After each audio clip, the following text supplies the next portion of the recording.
with the elections many years ago and just a couple of months ago. It's always been out there, but I thought this was extremely important from our Attorney General, Bill Barr. Well, this is playing with fire. This is playing with fire. We're a very closely divided country here.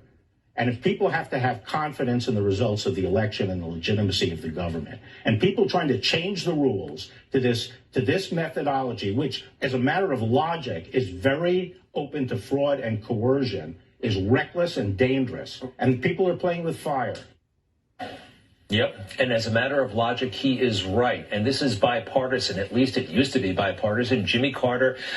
Media try to downplay these conclusions, but they were very, very important, very, very logical. Put it up. He ran a national commission many years ago, 2005.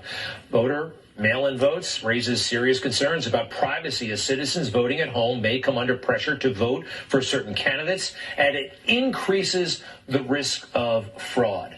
Pretty black and white, isn't it? They looked at voter irregularities in 2016 for 3 years. Russia turned out to be nothing. 3 years. The media, they don't want to take 3 days looking into this situation. Isn't that interesting? George Stephanopoulos was interviewing the South Dakota governor, Kristi Noem, who's a superstar, by the way, and this happened. We are a government that gets its power from the consent of the governed. That is the people. They give their consent on Election Day.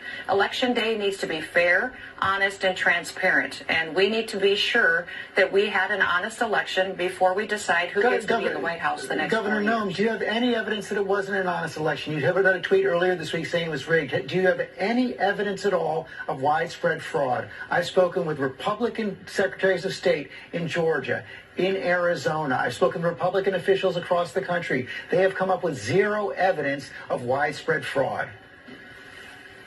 And that is not true. That is absolutely not true. People have signed legal documents, affidavits stating that they saw illegal activities. And that is why we need to have this conversation in court. The New York Times itself said that there were clerical errors. If you look at what happened in Michigan, fraud, Governor, that's that very we had different. Computer glitches that changed Republican votes to Democrat votes. You look in Pennsylvania, dead people voted in Pennsylvania. So, George, I don't know how widespread it is. I don't know if it'll change the outcome of the election. But why is everybody so scared just to have a fair election and find out?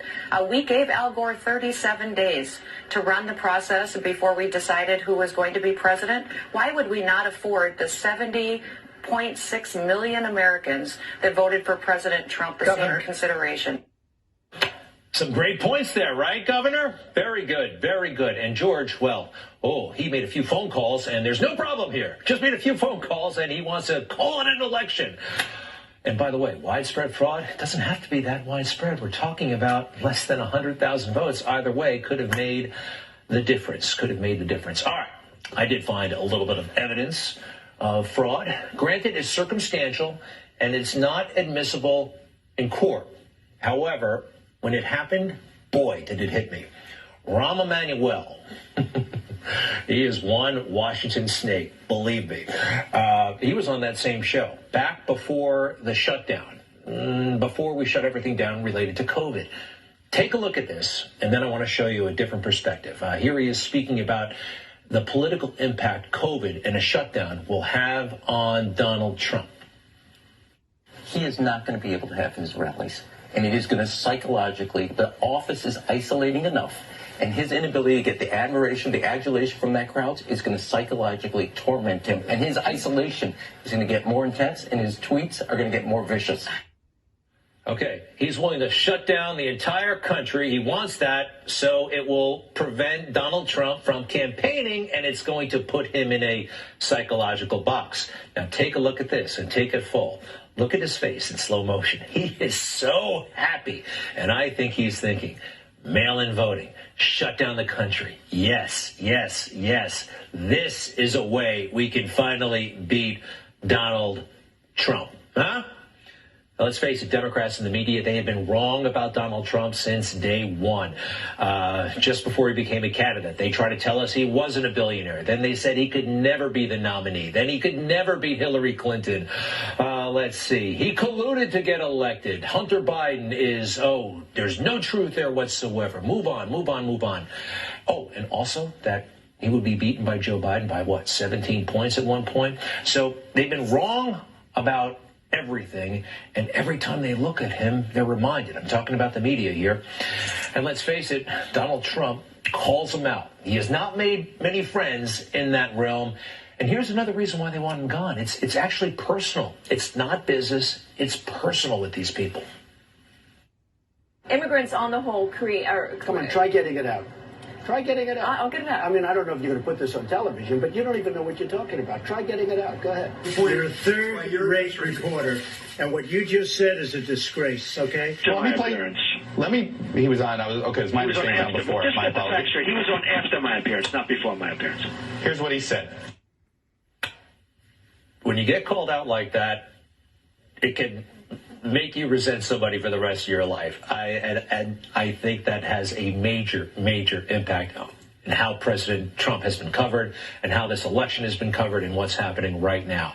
Personal, not business. And speaking of the personal, I got a little taste of what could happen if Joe Biden manages to get to the White House. Now, AOC and some on the far left have been talking about truth and reconciliation commissions, where they haul you in and they talk to you about your past and what you've done, who you've supported politically, and you have to account for that now because there's a new regime. At first, I dismissed it as far-left nonsense, but I want to show you this from Joe Lockhart. Joe Lockhart, press secretary to Bill Clinton in the 90s. This is what he writes on Twitter.